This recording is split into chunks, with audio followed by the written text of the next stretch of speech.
Assalamualaikum warahmatullahi wabarakatuh. Alhamdulillahirabbil alamin wa bihi nasta'in ala umuri dunya waddin wassalatu wassalamu ala asyrafil anbiya'i wal mursalin wa ala alihi wa sahbihi ajma'in amma ba'du.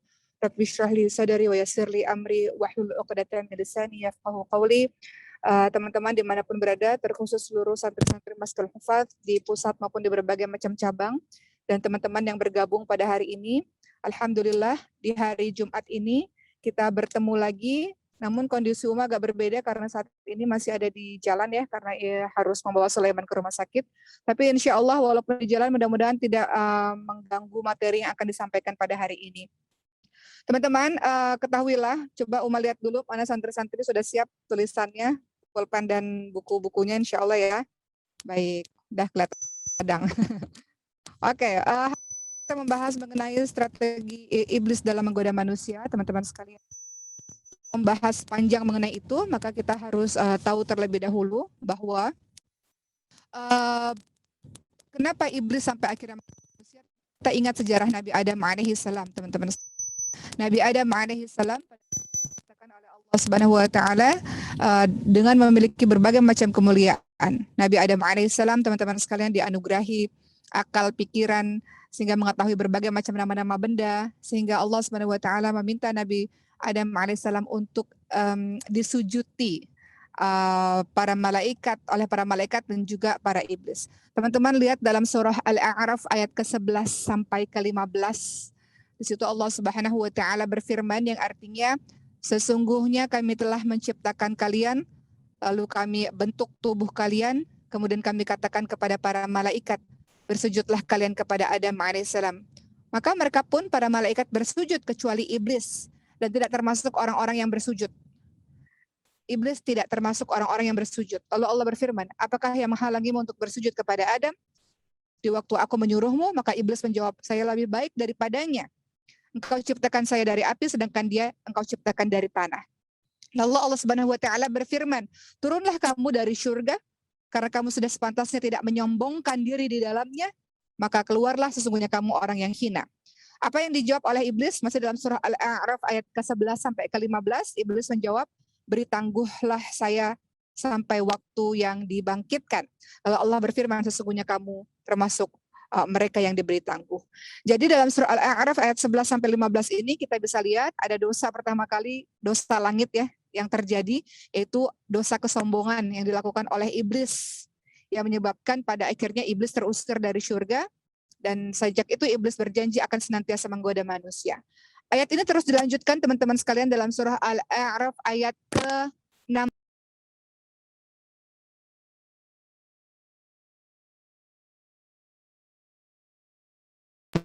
Oke. Nah, teman-teman lihat dalam surah Al-A'raf ayat ke-16, apa dikatakan di sana? Kata iblis, karena engkau telah menghukum saya tersesat, maka saya akan benar-benar menghalang-halangi mereka dari jalan yang lurus. Jadi iblis berjanji kepada Allah Subhanahu wa taala akan senantiasa sampai akhir nanti dengan berbagai macam caranya, step by step, sedikit demi sedikit akan menghalangi manusia dari jalan yang lurus. Ayat tersebut masih dilanjutkan dalam surah Al-A'raf ayat ke-17. Apa kata iblis? A'udzubillahi minasyaitonirrajim. Apa kata iblis? Tsumma la'atiyannahum min baini aydihim wa min khalfihim wa an aymanihim wa an syama'ilihim wa la tajidu aktsarahum syakirin, ya, syakirin. Wala tajidu aktsarahum syakirin. Kemudian saya akan mendatangi mereka dari muka, dari belakang mereka, dari kanan, dari kiri mereka, dan engkau tidak akan mendapati kebanyakan mereka bersyukur.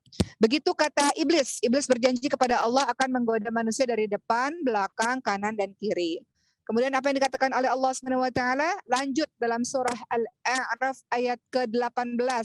Keluarlah kamu dari syurga sebagai orang yang terhina lagi terusir. Sesungguhnya barang siapa di antara mereka yang mengikuti kamu, benar-benar aku akan isi neraka jahanam dengan kalian semuanya.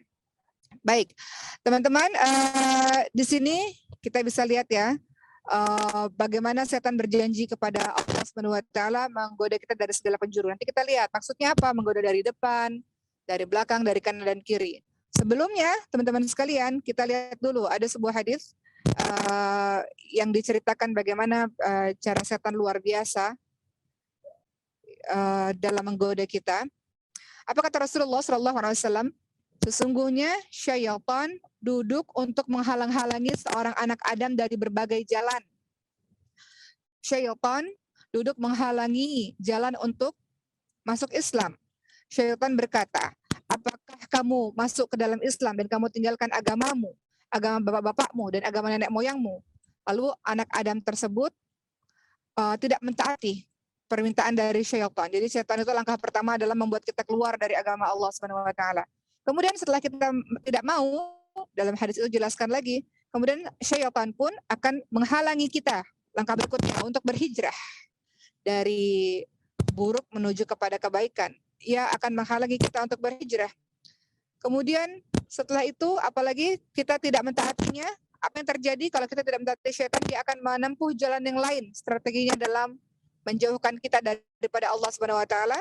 Maka kemudian dia akan berkata, tidak perlu engkau berjihad di jalan Allah, tidak perlu bersungguh-sungguh di jalan Allah. Kemudian berbagai macam godaan-godaan setan lainnya akan senantiasa ada pada diri kita. Jadi begitu, kalau tidak tergoda dalam satu jalan, setan akan menggoda kita di jalan yang lain. Kalau tidak tergoda dalam satu jalan, dia akan menggoda di jalan yang lain sampai kita mengikuti langkah-langkah syaitan. Begitu teman-teman sekalian. Pada kalimat summa la'atyanahum min baini aydihim wa min khalfihim wa an aymanihim wa an syama'ilihim itu, yang berkata kepada Allah Subhanahu wa taala akan menggoda kita dari depan, belakang, kanan, kiri. Apa maksudnya teman-teman sekalian? Kita lihat yang disebut sebagai syaitan akan menggoda kita dari depan, belakang, kanan, kiri. Menurut pendapatnya Ibnu Abbas radhiyallahu anhu ketika melihat ayat ini, yang dimaksud syaitan akan menggoda kita dari muka adalah syaitan akan menggambarkan atau mengabarkan, memberitahu kepada kita tidak perlu percaya pada hari kiamat, tidak ada hari pembalasan, tidak ada surga, tidak ada neraka, jadi engkau bisa hidup sesukamu. Ada kan orang-orang, teman-teman sekalian yang kita lihat, tidak seolah-olah berbuat apapun, berbuat zalim, berbuat curang, seolah-olah tidak ada hari pembalasan. Seolah-olah tidak ada hari perhitungan. Sehingga dia zalim yang luar biasa, dia jahat yang luar biasa. Itulah yang dilakukan oleh syaitan. Syaitan menggoda dari Ibnu Abbas, maksudnya membuat orang itu tidak menyadari dan lupa bahwa akan ada hari kiamat, hari pembalasan, akan ada hari perhitungan. Jadi orang-orang yang dibuat lupa sama syaitan ini, apa yang terjadi? Dia berbuat sesukanya. Karena dia lupa atau dia tidak tahu bahwa semua perbuatannya akan dibalas oleh Allah. Kemudian dari belakang, apa maksudnya? Syaitan menggoda kita dari belakang, teman-teman sekalian. Maksudnya adalah dengan urusan dunia. Setan akan menghiasi urusan dunia itu yang begitu indah. Akan mengajak kita untuk mengejar dunia. Contoh mengejar dunia apa? Mengejar harta yang gak ada habis-habisnya. Sampai lupa untuk beribadah kepada Allah. Lupa bahwa harta itu adalah pemberian dari Allah. Mengejar apa? Mengejar popularitas ya, keterkenalan misalnya. Dengan menghalalkan berbagai macam cara demi bisa mendapatkan ketenaran. Atau apalagi ngejar jabatan. Mengejar dunia itu jabatan, menghalalkan berbagai macam cara, sogok, nyogok, cari muka, apalagi curang ya, dan sebagainya. Itu cara setan menggoda kita dari belakang, menghiasi urusan dunia seakan-akan dunia itu yang paling utama, sehingga kita menghalalkan berbagai macam cara untuk melakukannya. Banyak kan yang begitu, ingin mendapatkan pekerjaan tertentu dengan cara menyogok misalnya. Banyak itu teman-teman sekalian. Atau ingin mendapatkan harta tertentu dengan cara korupsi misalnya, atau mencuri, atau melakukan perbuatan yang tidak betul. Itu cara setan menggoda kita dari belakang. Maksud ayat tadi ya. Kemudian dikatakan setan akan menggoda kita dari kanan. Maksudnya apa setan menggoda kita dari kanan? Maksudnya adalah iblis akan menghambat kita dari kebaikan-kebaikan. Ada niat baik, itu cepat sekali iblis dalam menggoda kita supaya kita tidak merealisasikan niat baik kita. Contoh sederhana, kita punya niat baik pengen pakai jilbab misalnya. Baru niat aja, tapi setan begitu cepat untuk membuat kita lupa dengan itu dan membuat kita tidak merealisasikan itu. Itu cara kerjanya setan. Banyak ya begitu ya. Kita mau hijrah nih misalnya, kita mau jadi diri yang lebih baik. Atau teman-teman yang muda nih mau putus dari pacarnya misalnya. Mau jadi diri yang lebih baik, mau berubah. Atau teman-teman yang sudah menikah misalnya, mau jadi istri yang lebih baik atau jadi suami yang lebih baik. Setan yang setan lakukan ketika dia menggoda dari kanan, dia menghambat kebaikan kita. Begitu kita mau melakukan kebaikan, kenapa terasa susah? Karena begitulah setan mulai menyerbu kita untuk membuat kita tidak melakukan kebaikan itu. Kita mau belajar di Masjidil Hufaz, misalnya mau belajar Quran, atau teman-teman sudah belajar Quran, ya, teman-teman sungguh-sungguh ingin belajar, tapi setan menghambat, membuat teman-teman malas misalnya, atau membuat teman-teman menyerah di tengah jalan misalnya. Itu cara kerja setan, menghambat kita dari kebaikan. Jadi kalau kita punya niat baik, disegerakan teman-teman sekalian, termasuk menikah misalnya. Menikah sudah siap lahir batin sebetulnya. Tapi kemudian begitulah cara kerja setan, menghambat kita berbuat kebaikan, membuat kita ragu-ragu, membuat kita was-was dan sebagainya. Itu cara kerja setan ketika dia menggoda dari kanan. Cara kerja setan menggoda kita dari kiri. Maksudnya apa? Iblis akan senantiasa menghiasi keburukan-keburukan, berbagai macam maksiat dengan yang indah-indah. Ya, contoh biasanya yang haram itu yang indah-indah. Salah satu contoh lucu nih, Uma ingin cerita pada teman-teman semua.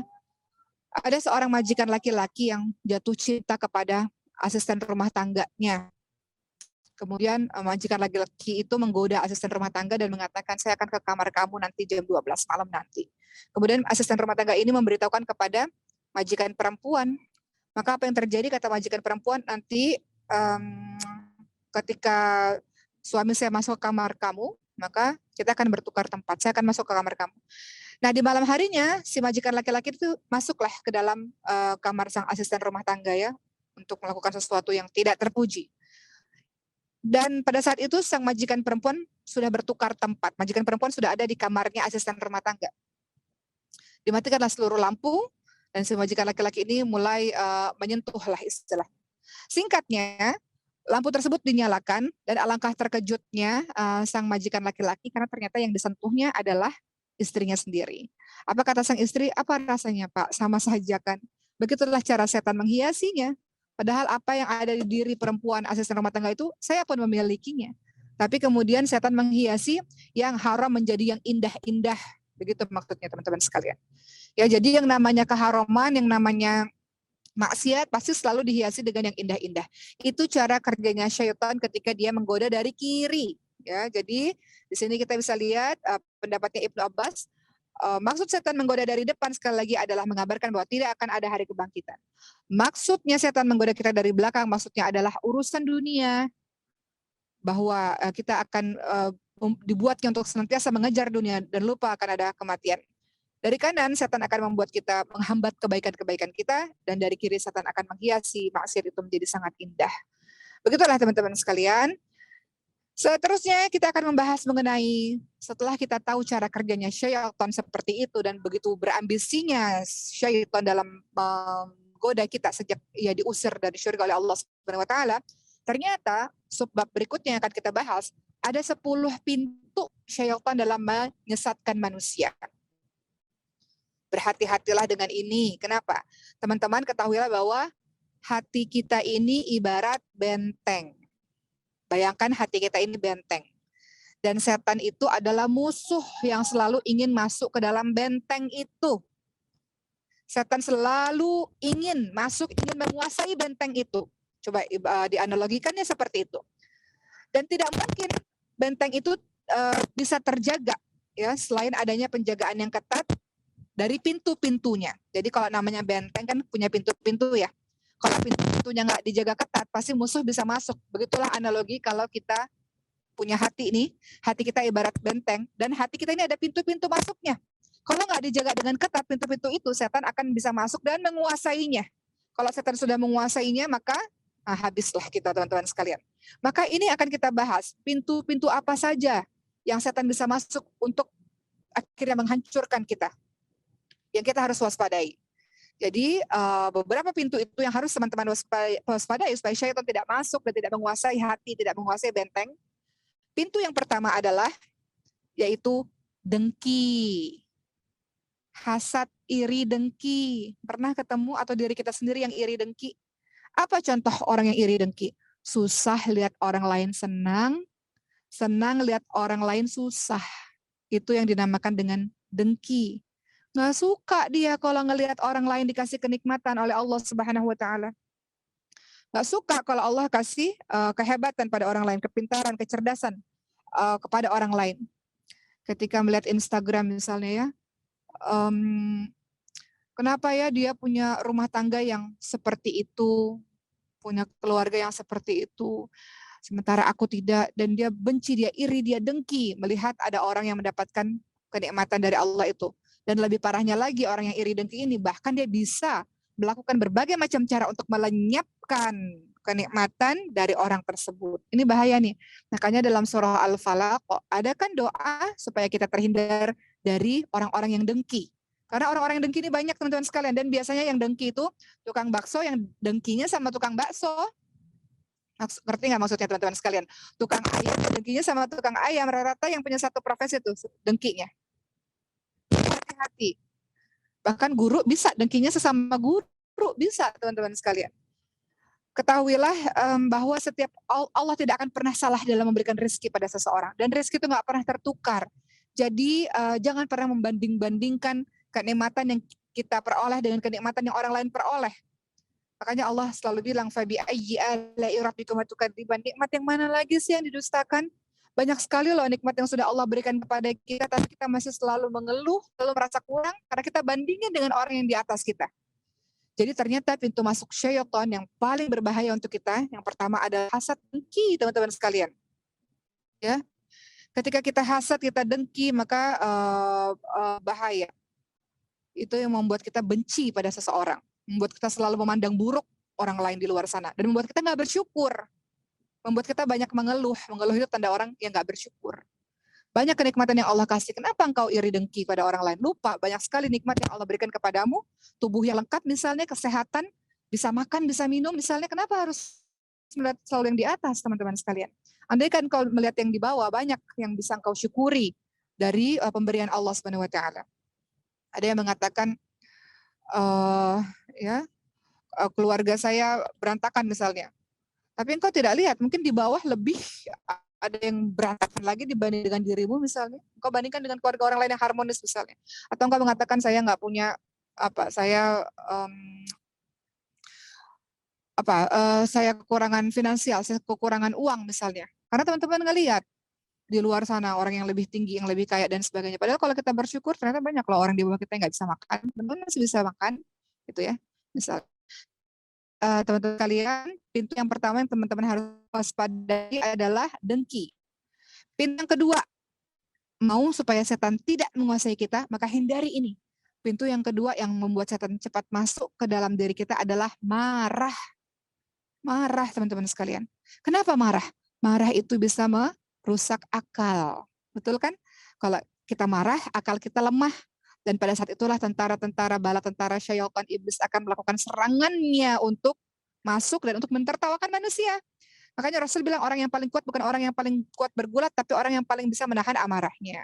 Maka apa kata Rasul? Kalau kita marah, ucapkan a'udzubillahi minasyaitonirrajim. Kita dalam penguasaan setan. Kita bisa berbuat apapun tanpa kita sadari, kita bisa berkata apapun tanpa kita sadari. Makanya hati-hati. Jangan sampai marah membuat pintu benteng kita terbuka sehingga setan bisa menguasai kita. Jadi pintu kedua marah. Hati-hati dengan marah. Ketiga, itu suka sekali menghias-hias secara berlebih-lebihan. Menghias rumah, menghias kendaraan, menghias diri sendiri, menghias apapun, mubazir secara berlebih-lebihan. Ini juga tergolong orang-orang yang mubazir ya, berhias-hias berlebih-lebihan. Itu juga bisa menjadi pintu masuknya syaitan. Keempat, pintu masuk syaitan berikutnya adalah kenyang. Kenyang, makan sangat banyak. Kenapa? Ketika kita sangat kenyang, maka kita akan menguatkan syahwat. Jadi kalau kita kenyang itu syahwat kita akan semakin kuat dan melemahkan, membuat kita taat kepada Allah Subhanahu wa taala. Makanya orang-orang yang puasa itu membuat dia lebih dekat keadaannya kepada Allah, ya. Apa kata Rasulullah sallallahu alaihi wasallam di hadis riwayat Tirmidzi? Sesungguhnya orang yang lebih sering kenyang di dunia, dialah yang akan sering lapar di hari kiamat nanti. Oke. Pintu yang kelima, hati-hati. Apa yang menjadi pintu masuknya syaitan kepada kita? Kalau pintu ini kebuka juga bahaya juga nih. Apa itu? Serakah, tamak. Serakah itu apa sih artinya? Dia ingin semuanya menjadi miliknya. Serakah, tamak ini erat juga kaitannya dengan pelit, kikir, sama itu. Erat kaitannya, ya. Jadi kalau orang punya sifat serakah ini, dia bisa menghalalkan berbagai macam cara untuk bisa mendapatkan apa yang dia inginkan. Dia menumpuk-numpuk, dia merasa bahwa serakah, dia semuanya harus untuk dia. Nggak ada dia empati, simpati kepada yang lain. Tidak ada dia memperdulikan orang lain, memperhatikan orang lain, tidak ada. Semuanya adalah untuk dirinya sendiri. Ya, dia memikirkan dirinya sendiri. Ini berbahaya. Serakah ini berbahaya. Punya makanan banyak nggak dibagi-bagiin misalnya. Punya harta banyak nggak dibagi-bagiin misalnya. Dia tumpuk-tumpuk semua harta kekayaannya. Tamak dan serakah. Keenam, hati-hati teman-teman sekalian. Pintu masuk syaitan yang berikutnya adalah tergesa-gesa dan tidak mau bersabar. Dalam hal apapun, termasuk dalam berdoa. Rasul pernah bilang begini, ketika ada seseorang mengatakan, ya Rasul aku sudah berdoa, tapi kenapa Allah tidak kabulkan? Kata Rasul, orang yang berkata seperti ini, maka dia orang yang tergesa-gesa dalam berdoa. Jadi nggak boleh kita doa, dan kemudian kita bilang, saya sudah berdoa, tapi Allah tidak kabulkan. Kata Rasul, ini termasuk orang yang tergesa-gesa dalam berdoa. Termasuk apa? Mengerjakan yang lain-lain. Termasuk misalnya apa? Dalam sholat. Ada orang sholat yang tergesa-gesa, orang yang sholatnya seperti mematuk ayam yang mematuk ya, terlalu cepat. Itu juga menjadi pintu masuknya setan dalam hal apapun. Tergesa-gesa, terburu-buru, maka itu menjadi pintu masuknya syaitan. Ya. Yang ketujuh, pintu masuknya syaitan adalah cinta harta. Hampir sama tadi dengan serakah, cinta harta. Ya, cinta harta ini membuat dia bisa loh mengerjakan pekerjaan haram asalkan dia mendapatkan harta yang banyak. Ada orang yang kaya raya, teman-teman jangan terkecoh, orang kaya raya luar biasa, tapi jangan salah. Kita hidup yang mungkin yang biasa-biasa saja, tapi dari harta yang halal. Banyak orang yang hartanya banyak berlimpah-limpah tapi dari harta yang haram. Kalau harta haram itu apa yang terjadi? Doa yang kita ucapkan kepada Allah tidak dikabulkan oleh Allah Subhanahu wa taala. Ya, harta yang haram. Jadi hati-hati, pintu ketujuh masuknya syaitan kepada diri kita adalah cinta harta. Dia bisa merendahkan dirinya untuk mendapatkan harta. Dia bisa melakukan kecurangan untuk mendapatkan harta. Ada orang kaya raya teman-teman sekalian. Umar punya banyak teman kaya raya tapi tawadhu luar biasa. Semakin dia kaya, semakin banyak dia sedekahnya. Dan ketika Umar tanya, kenapa kamu kaya? Apa alasan kamu untuk kaya? Maka dia bilang, alasan saya untuk kaya adalah supaya saya bisa memberi lebih banyak. Jadi kalau kita pun mau kaya, maka kita prinsipnya kaya bukan untuk memamerkan diri, show off dan sebagainya.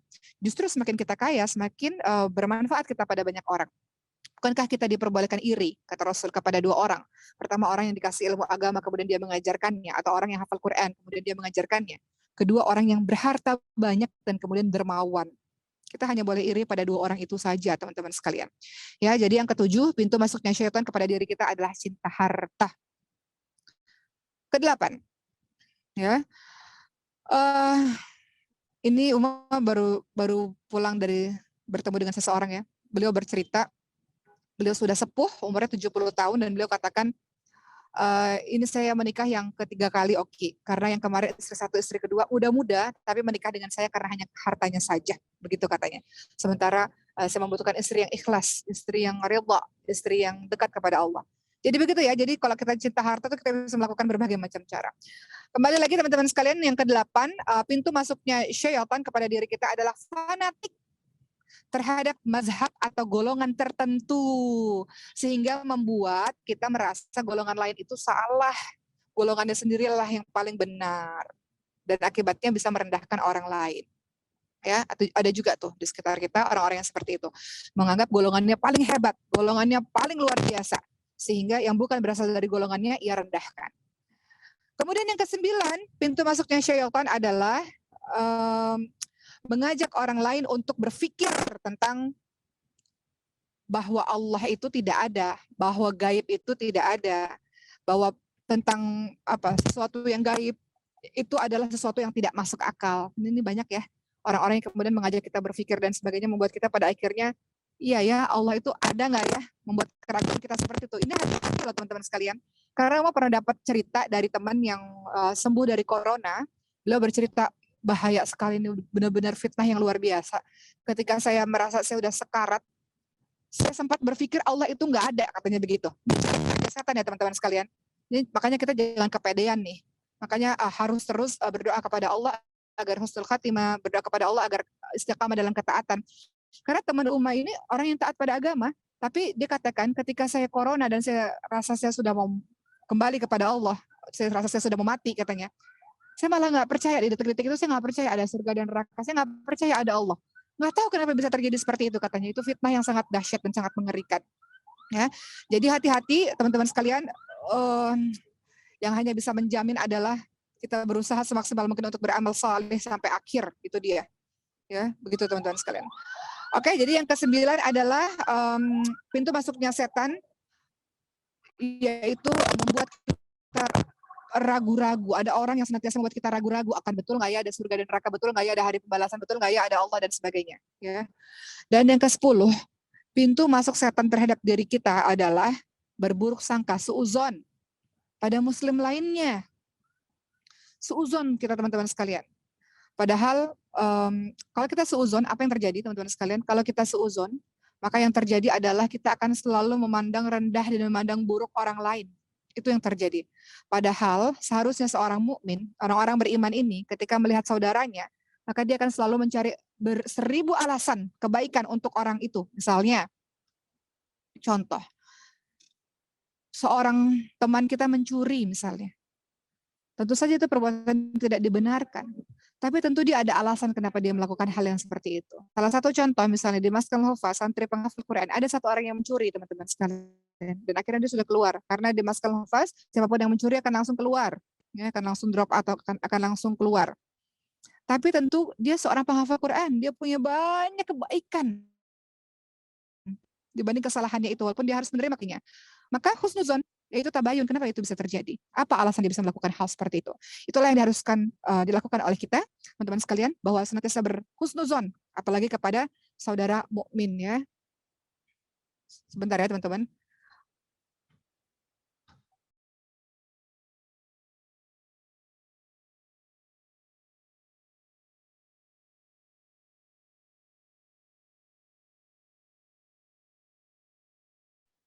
Oke, berikutnya.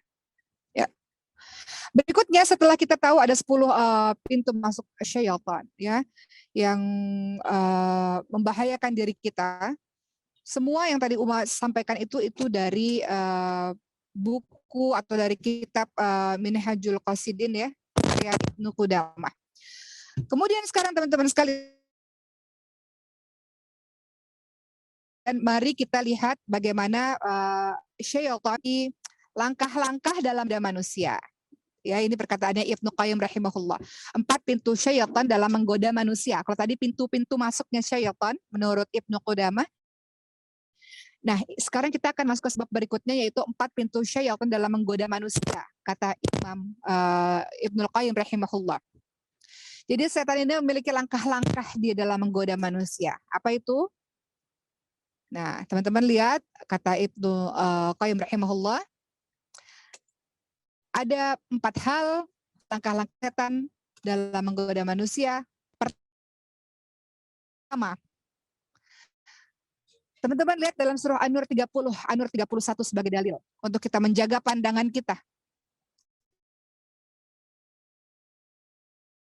Dalam surah An-Nur ayat 30, a'udzu billahi mu'minin yaghuddu min absarihim wa yahfadhu furujah. Bagaimana hendaklah mereka menahan pandangannya dan memelihara kemaluannya. Maksudnya sama dalam surah An-Nur ayat ke-31, a'udzu billahi minasyaitonir rajim wa qul lil mu'minat yaghdudna min absarihim wa yahfadna. Perempuan yang beriman hendaklah mereka menahan pandangannya dan menahan kemaluannya. Jadi kata Ibnu Qayyim rahimahullah, cara setan menggoda manusia, mata yang tidak dijaga. Ada yang ganteng sedikit, matanya ngelihat. Ada yang cakep sedikit, matanya ngelihat. Ada satu kisah teman-teman sekalian, seorang suami, Uma selalu sering ceritakan kisah ini. Dia bercerita pada Syekh, Syekh kenapa ya? Saya dulu waktu saya ngelihat istri saya waktu belum nikah, istri saya tuh cantik sekali. Ketika saya sudah menikah dengan istri saya biasa aja. Dan setelah bertahun-tahun nikah, saya lihat perempuan di luar sana lebih cantik daripada istri saya. Apa kata Syekh ini? Seandainya seluruh perempuan di dunia ini sudah tidak ada dan digantikan dengan anjing-anjing, mohon maaf ya perkataan seperti ini, engkau akan mengatakan anjing-anjing itu jauh lebih cantik dibanding dengan istrimu. Apa maksudnya? Kata Syekh, apa yang terjadi padamu sesungguhnya? Yang terjadi padamu sesungguhnya adalah hati yang tidak bersyukur dan pandangan mata yang tidak dijaga. Jadi Ibnu Qayyim rahimahullah mengingatkan 4 pintu setan dalam menggoda manusia, 4 hal. 4 langkah setan dalam menggoda manusia. Pertama dari pandangan, teman-teman sekalian. Dari mata yang memandang. Makanya jaga pandangannya kalau sekiranya itu membahayakan diri kita kalau kita terus-terus melihatnya. Kemudian yang kedua, apalagi selain mata yang memandang. Jadi teman-teman kalau ngelihat sesuatu yang sekiranya menggetarkan hati dan teman-teman tahu akan hafalan akan hilang atau akan membahayakan diri kita, alihkan pandangan kita. Kedua, banyak bicara. Kata Ibnu Qayyim rahimahullah, langkah setan dalam menggoda manusia itu adalah disuruh kita banyak bicara. Tahu kan pepatah tong kosong nyaring bunyinya? Bicara tanpa faedah. Apa kata Rasulullah Shallallahu Alaihi Wasallam, "Man kana yu'minu billah wal yawmil akhir falyakul khairan aw liyasmut." Barang siapa yang beriman kepada Allah dan hari akhir, berkata baik atau diam. Jadi banyak bicara, banyak salah, banyak dosa masuklah ke dalam neraka Allah Subhanahu wa taala. Jadi orang-orang beriman itu dia akan berpikir sebelum dia mengeluarkan kata-kata, dia akan berpikir sebelum dia melakukan sebuah perbuatan, dan dia berpikir sebelum dia posting sesuatu. Think before posting. Sekarang kan zaman sosial media, teman-teman berpikir sebelum teman-teman posting sesuatu, apa dampaknya? Banyak bicara. Ketiga, sama, apa itu? Banyak makan. Sama ini perkataan Ibnu Qudamah sama perkataan Imam Qayyim rahimahullah sama. Banyak makan ini membahayakan. Apa kata Rasulullah? Tidak ada tempat yang lebih jelek daripada yang memenuhi perutnya keturunan Adam. Cukuplah keturunan Adam mengkonsumsi yang dapat menegakkan tulangnya. Kalau memang menjadi suatu keharusan untuk diisi, maka sepertiganya untuk makan, sepertiganya untuk minum, sepertiganya untuk nafasnya. Ya, jadi makan jangan terlalu kenyang. Banyak makan membuat pintu masuk syaitan juga. Masih perkataan Ibnu Qayyim rahimahullah, yang membahayakan diri kita, cara setan menggoda kita adalah banyak bergaul. Banyak bergaul yang seperti apa dulu nih? Kita harus lihat. Apa kata Rasul? Seseorang mencocoki kebiasaan sahabat karibnya. Karena itu perhatikanlah dengan siapa kalian bergaul. Gampang nilai orang itu teman-teman sekalian. Dengan siapa dia bersahabat erat. Gampang kok teman-teman cari suami atau cari istri. Atau teman-teman di sini yang mau anaknya atau adiknya mencari pasangan, gampang. Siapa dia sesungguhnya, suruh dia sebutkan 3 atau 4 sahabat terbaiknya. Maka itulah gambaran dirinya seperti apa. Nah, Ibnu Qayyim juga menjelaskan bergaul itu ada beberapa bentuk teman-teman sekalian. Pertama, bergaul seperti orang yang membutuhkan makanan. Berarti seperti apa bergaulnya? Bergaul yang dibutuhkan setiap waktu. Dengan siapa? Salih. Bergaul dengan para ulama, orang-orang yang mendekatkan diri kita kepada Allah, itu bergaul seperti orang yang membutuhkan makanan. Selalu harus wajib bergaul dengan mereka. Itu yang pertama. Ibnu Qayyim rahimahullah juga menjelaskan beberapa bentuk bergaul. Yang kedua adalah bergaul seperti orang yang membutuhkan obat. Artinya apa? Kalau dibutuhkan saja baru bergaul. Apa itu contohnya? Misalnya kerjasama dengan seseorang, muamalah ya, bentuk muamalah kerjasama dengan seseorang, terlibat dalam satu proyek dengan seseorang, seperti itu. Ya. Kemudian yang ketiga, kata Ibnu Qayyim rahimahullah, ada jenis bergaul yang ketiga. Yang kalau kita bergaul justru kita jadi dapat penyakit. Ada penyakit yang bisa diobati, ada penyakit yang tidak bisa diobati. Artinya hati-hati dengan bergaul yang seperti ini. Kalau sekiranya orang itu menjadi toksik, jadi racun bagi diri kita, nggak usah kita bergaul dengan dirinya. Ya. Dan yang keempat, tentu saja tadi, bergaul yang malah mendapatkan racun, jelas-jelas bahaya. Jelas-jelas bahaya, tinggalkan teman-teman sekalian. Bergaul yang jelas-jelas membahayakan, maka tinggalkan. Itu perkataan Ibnu Qayyim ya, ada 4 jenis bergaul. Oke, teman-teman sekalian, kemudian ternyata dari 4 hal yang tadi Ibnu Qayyim katakan ya, mengenai pandangan mata, banyak bicara, banyak makan, dan bergaul, ternyata kalau kita renungi, ini luar biasa, setan-setan bisa menguasai kita dari hal ini. Pandangan yang tidak dijaga akan mengantarkan kita pada perbuatan zina. Ya kan? Semuanya kan diawali dari pandangan mata. Banyak bicara atau tidak jaga omongan akan mengantarkan kita kepada fitnah atau ghibah. Fitnah atau ghibah apa bedanya sahabat sekalian? Fitnah itu membicarakan orang lain di belakang yang dusta. Tapi kalau ghibah membicarakan orang lain di belakang, tapi itu benar. Tapi itu di belakangnya. Itu pun nggak boleh, namanya ghibah. Nggak boleh dua-duanya. Ya, banyak makan teman-teman sekalian. Kenapa Ibnu Qayyim rahimahullah mengatakan jangan banyak makan? Karena banyak makan akan menghantarkan kita kepada hal-hal yang haram, ya kan? Kita bisa melakukan berbagai macam cara akan mengantarkan kita pada perbuatan yang haram. Dan yang keempat adalah salah bergaul. Itu membahayakan. Kenapa? Karena kita akan membuat kita menuju kepada lingkungan yang jelek. Mungkin jadi lingkungan yang ahli maksiat, lingkungan yang minum minuman keras, narkoba, dan sebagainya. Begitu. Jadi 4 hal ini diingatkan oleh Ibnu Qayyim rahimahullah, hati-hati, pandangan dijaga, bicaranya jangan terlalu banyak, bicaranya dijaga, makannya dijaga, dan juga bergaulnya dijaga. Begitu teman-teman sekalian. Terakhir, pada hari ini, 6 tahapan syaitan dalam menyesatkan manusia. Setelah kita tahu pintu-pintu syaitan menurut Ibnu Qudamah dalam Minhajul Qasidin dan menurut Imam Ibnu Qayyim rahimahullah, sekarang kita bahas 6 tahapan syaitan dalam menyesatkan manusia. Apa itu? Yang pertama adalah ini yang paling besar, yang paling berbahaya. Kerjaannya syaitan nih, kalau berhasil diangkat langsung jadi iblis nih, kepalanya syaitan nih. Apa? Langkah pertama, 6 tahapan setan dalam menyesatkan manusia. Ia akan mengajak manusia-manusia ini menuju kesyirikan. Berdoanya tidak lagi kepada Allah, bergantungnya tidak lagi pada Allah, percayanya tidak lagi kepada Allah Subhanahu wa taala. Dia minta tolong tidak lagi kepada Allah. Dia tidak lagi menyembah kepada Allah Subhanahu wa taala. Dia menduakan Allah. Dalam surah Luqman 13, ya bunayya la tusyrik billah inna syirka la dzulmun adzim. Wahai anakku, jangan menyekutukan Allah. Jangan engkau meminta tolong kepada selain Allah. Jangan engkau bersandar kepada selain Allah. Jangan engkau menduakan Allah, karena itu sebuah kezaliman yang besar. Jadi kalau ada orang-orang yang berhasil sampai keluar dari agama Allah, atau sudah tidak percaya lagi kepada Allah, atau bergantung kepada selain Allah, minta tolong kepada selain Allah, maka ini adalah prestasi terbesar syaitan. Itu tujuan utamanya itu. Kalau nggak berhasil, apa strategi berikutnya yang dilakukan oleh syaitan? Yang kedua adalah diajak dalam melakukan perbuatan-perbuatan yang bid'ah. Perbuatan-perbuatan yang bid'ah, ya. Untuk mengerjakan sesuatu yang sekiranya tidak ada tuntunannya dari Allah maupun Rasulnya. Yang ketiga, kalau nggak berhasil juga, maka setan akan memikirkan strategi lain dalam menggoda manusia. Apa itu? Diajak untuk melakukan dosa-dosa besar. Apa dosa besar itu? Tidak hormat kepada orang tua, durhaka pada orang tua, dosa besar. Membunuh, berzina, itu dosa besar itu. Jadi diajak untuk melakukan dosa-dosa besar. Uma agak miris ya teman-teman sekalian, mohon izin. Uma banyak lihat video-video di YouTube dan dikatakan ada orang-orang yang mengatakan begini, zaman sekarang udah nggak usah munafik, yang namanya orang-orang pacaran pasti pernah lah, gitu kalimatnya. Diucapkan oleh seorang muslim, anak muda muslim.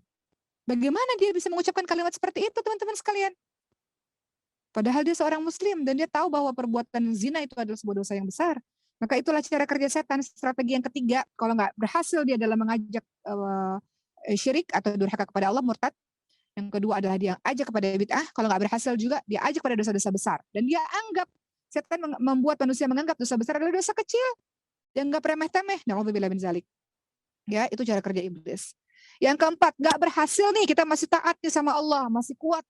Setan akan mengajak kita untuk melakukan dosa-dosa kecil. Apa dosa kecil? Bohong, misalnya. Bohong itu dosa kecil. Teman-teman berbohong, setelah itu besoknya pasti teman-teman bohong lagi untuk menutupi kebohongan yang kemarin. Makanya kalau orang pelupa jangan sekali-kali bohong, pasti ketahuan. Bohong salah satunya ya. Atau apa? Ya dosa-dosa kecil lainnya. Teman-teman melakukan hal-hal yang kalau dilakukan terus-menerus jadi bahaya. Ya. Apa kata Rasulullah? Jauhilah kalian dosa-dosa kecil. Kenapa? Rasulullah menganalogikan dosa-dosa kecil itu seperti satu kaum yang singgah di satu lembah. Lalu datanglah seseorang demi seseorang membawa kayu, sehingga masaklah roti mereka dengan itu. Sesungguhnya dosa-dosa kecil itu ketika akan diambil pemiliknya, maka akan membinasakannya. Apa sih maksudnya dalam hadis riwayat Ahmad ini? Maksudnya, jika dosa kecil dilakukan terus-menerus, maka itu akan menjadi dosa besar. Tidak ada dosa kecil yang dilakukan terus-menerus, karena dosa kecil yang dilakukan terus-menerus pasti menjadi dosa besar. Ghibah. Teman-teman ngomongin orang lain, dosa kecil. Tapi terus-menerus jadi dosa besar, teman-teman sekalian. Maka Imam Al-Ghazali mengatakan, dosa kecil itu bisa lama-lama menjadi besar. Kalau yang pertama, menganggap remeh dosa kecil tersebut. Dosa kecil bisa menjadi besar kalau yang kedua, terus-menerus dalam perbuatan dosa. maka dosa-dosa kecil itu akan menjadi dosa-dosa besar. Hati-hati dengan itu. Langkah kelima, strategi yang dilakukan oleh iblis, oleh syaitan dalam menggoda manusia adalah ketika nggak berhasil nih dengan dosa-dosa yang kecil, maka dia akan menggoda kita untuk disibukkan dengan perkara yang mubah, perkara yang boleh. Mubah itu maksudnya apa? Boleh, tapi nggak ada pahalanya dan nggak ada sanksinya juga. Contohnya apa? Setan akan buat kita bilang begini, oke nih, saya nggak berhasil goda kamu untuk syirik, nggak berhasil goda kamu untuk bid'ah, nggak berhasil goda kamu untuk melakukan dosa besar, nggak berhasil mengajak kamu untuk dosa kecil. Kalau gitu mubah saja. Apa itu mubah? Contohnya, jalan-jalan ke mall, menghabiskan waktu berjam-jam di mall, muter-muter mall. Nggak dosa, nggak ada pahala juga, mubah saja boleh. Tapi nggak ada pahala itu tadi, teman-teman sekalian. Jadi itu cara kerja setan tuh, membuat kita waktunya panjang, waktunya banyak, kita sibuk dengan perkara-perkara mubah. Jadi kita luput dengan pahala, padahal kita bisa memanfaatkan waktu itu untuk mendapatkan pahala. Bisa memanfaatkan waktu berjam-jam itu untuk ngafal Quran misalnya. Tapi kita habiskan berjam-jam dari siang sampai malam, nongkrong terus di tempat nongkrongan misalnya, ya. Maka jika setan juga masih tidak mampu, kita masih taat nih, masih saja nggak mampu, ya. Ini disuruh untuk perkara mubah, dia nggak bisa juga. Gimana cara kerja setan, teman-teman sekalian? Ketingkatan berikutnya, strategi berikutnya. Maka setan akan membuat kita disibukkan dengan amalan-amalan yang kurang afdol. Padahal ada amalan yang lebih afdol, ada amalan yang lebih utama. Contoh, kita berbuat baik kepada banyak orang di luar sana. Tapi kita lupa berbuat baik kepada orang tua yang ada di rumah. Banyak orang baiknya sama orang di luar, tapi lupa baik sama orang tua sendiri atau kakak adik sendiri. Sama orang lain santunnya luar biasa, tapi sama orang tua tidak. Ya, jadi ini dimaksudkan dia akan disibukkan, setan akan menyibukkan dia dengan amalan-amalan yang kurang afdal, kurang utama. Bagus, berbuat baik pada banyak orang bagus. Tapi yang paling utama berbuat baik kepada ibumu, bapakmu, kakak adikmu di rumah itu. Ya, setan akan menggoda manusia supaya dia luput dari pahala amalan yang lebih utama. Dan dia disebutkan dengan amalan-amalan yang kurang afdal. Lihat hari ini sama-sama kita paham, oh begitu, setan nggak berhasil dari satu strategi ini, dia naik ke strategi berikutnya, dia naik ke strategi berikutnya. Begitulah, mungkin teman-teman di sini para penghafal Quran digoda oleh setan dengan cara mengerjakan amalan-amalan yang kurang afdal.